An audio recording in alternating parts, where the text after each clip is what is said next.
Palakpakan natin itong Miss Woman, Tita Malulipada from Vendors Party List.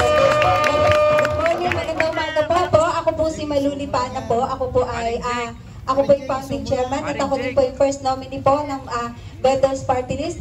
Maasahan ko kaya ang suporta ng ating mga vendors dito sa Pamilyang Bayan ng Tanza, Cavite po. Ang Vendors Party List po, alam nyo na ho yan. Ngayon, ang tatlo lang po namin advokasya para po sa Vendors Party List. Siyempre, kapakanan po ng lahat ng maninindang Pilipino at siyempre kapakanan din po ng mamimilig Pilipino kasi magkasama po yun.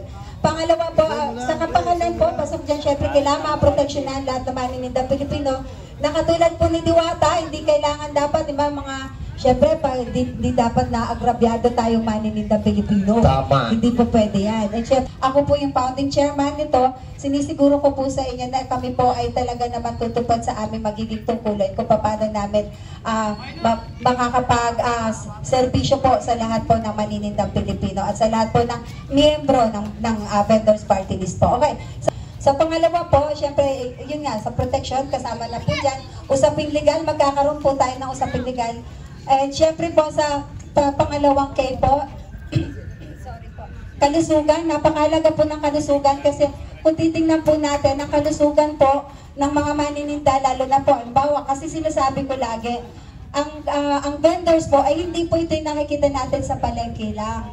Ang vendors po, ang mangingisda, ang magsasaka, ang magta-tricycle, ang mga ano po, lahat po ito ay kasama po sa mga vendors po kasi kami kapalit po ito na binibenta po natin. Ano ho?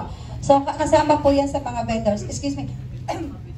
Okay po. So kung titingnan po natin ng mga vendors po ay napakalapitin po ito ng sakit. Napakahalaga po rito na katulad po natin mga vendors, maulanan, maarawan, maalikabukan. Siyempre napaka-prone po, napakalapitin natin sa sakit po.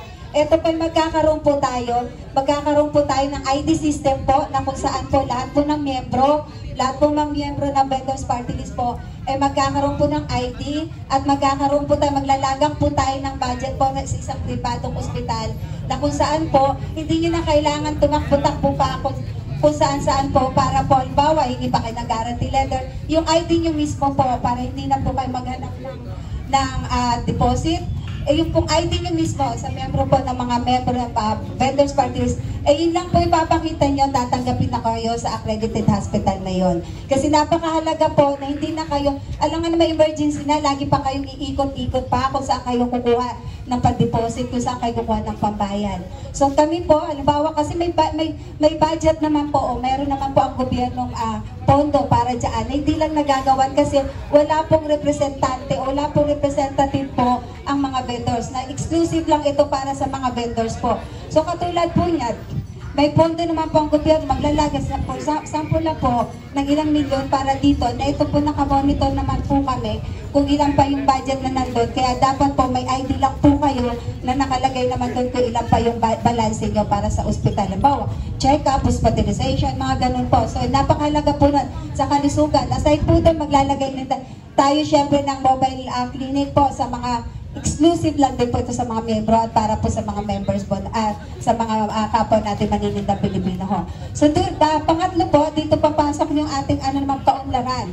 Ito po napakahalaga kaunlaran kasi isa rin ito sa mga problema natin at ating mga, halimbawa po, puhunan. Dito po papasok yung puhunan na kung saan po, kasi sinasabi ko nga po, makikipagtulungan tayo sa ating lokal na gobyerno, maglalagay po tayo ng satellite office dito po sa napakagandang Pamilyang Bayan, syempre ng Tanza. Mayroon tayong memorandum of understanding po, papunta sa ating lokal na pamahalaan. Syempre kay Mayor, makikipagtulungan po tayo sa lahat ng proyekto nila. And syempre po, kung halimbawa meron po tayong satellite office dito, halimbawa po may satellite office tayo kung saan po lahat po ng mga miyembro pwedeng pumunta doon, magkape-kape, makipag-usap. Kasi syempre VIP tayo, then atin to eh.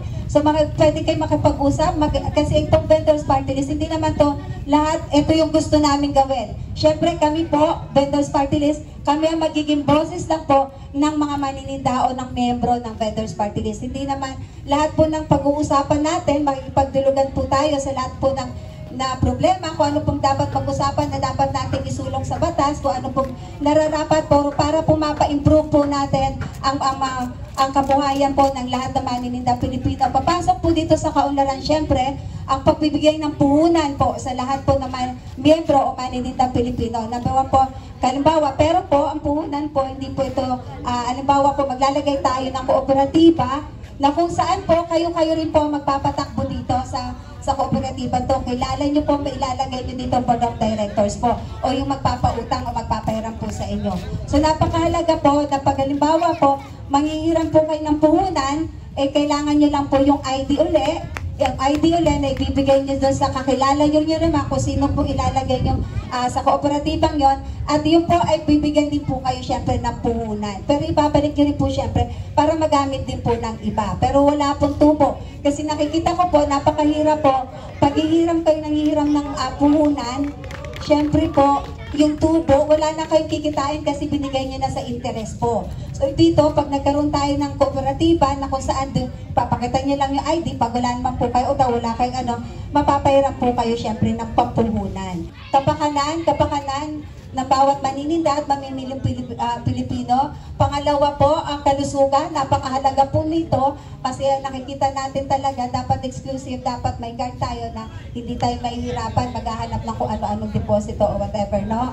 So pangatlo po, yung kaunlaran, napakahalaga po ng kaunlaran na ito papasok dito, yung puhunan para hindi po tayo, hindi naman tayo mabaon sa utang.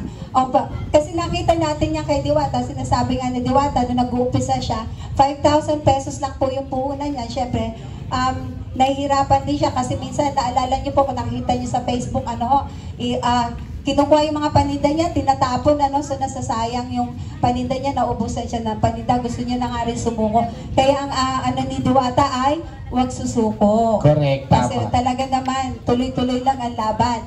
Ayun, napakahalaga po din noon, Tapos yun, anyway, bago magkalimutan tayo, ako po, si Malu Libana po, ako po ay tubong Masbate, ako po ay Bisaya rin po ako, Bisayang Bicolana, So hindi, nakipagsabal na rin ako dito sa Maynila nung medyo bata-bata pa po ako, pero bata pa rin naman ako hanggang ngayon. Pero yun nga, katulad din ni Diwata, nag-umpisa ako sa walang-wala, Pero syempre ngayon, kung titignan nyo po, syempre, medyo nakakaangat-angat na po, kaya handa na po akong tumulong sa ating mga kapwa vendor. Kasi kung titignan po natin, lagi nila sinasabi, bakit paano naging vendors yan? Paano magre-representa ng vendors? Mayaman yan. Bakit naka-Land Cruiser yan?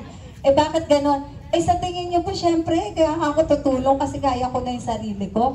And Yes. syempre po, hindi naman po kailangan, syempre, bago ka tumulong sa iba, sa lahat po, ina-advise ko rin, syempre, bago tayo tutulong sa iba, tulungan muna natin sarili natin. Correct. Kasi hindi tayo makakatulong sa iba kung hindi tayo sarili natin mismo natin matulungan. Oo, diba? Kasi para sa hindi nakakaalam, si Tita Manulipana, dati lang siya nagtitinda ng mga siumay, ukay-ukay. Bago siya ngayon naging successful na businesswoman. Sa Pasay Yes, po. katulad din sa akin, nagtitinda lang ako dati ng sigarilyo, soft drinks, kape, pero ngayon, sa awa ng Diyos, ang dami ko ng parisan ng mga disipling parisan na iba't ibang lugar na at hindi lang yun, meron pa akong mga ibang negosyo. Kasi tayo mga vendors talaga, pag talagang sunerte tayo at kaya natin i-handle at i-manage ng maayos yung business natin, kahit sigarilyo lang yan, soft drinks lang yan, mag-aasenso tayo at magtatagumpay tayo sa mga pangarap natin. Makakabili din tayo ng kung anong mayroon sila, di ba?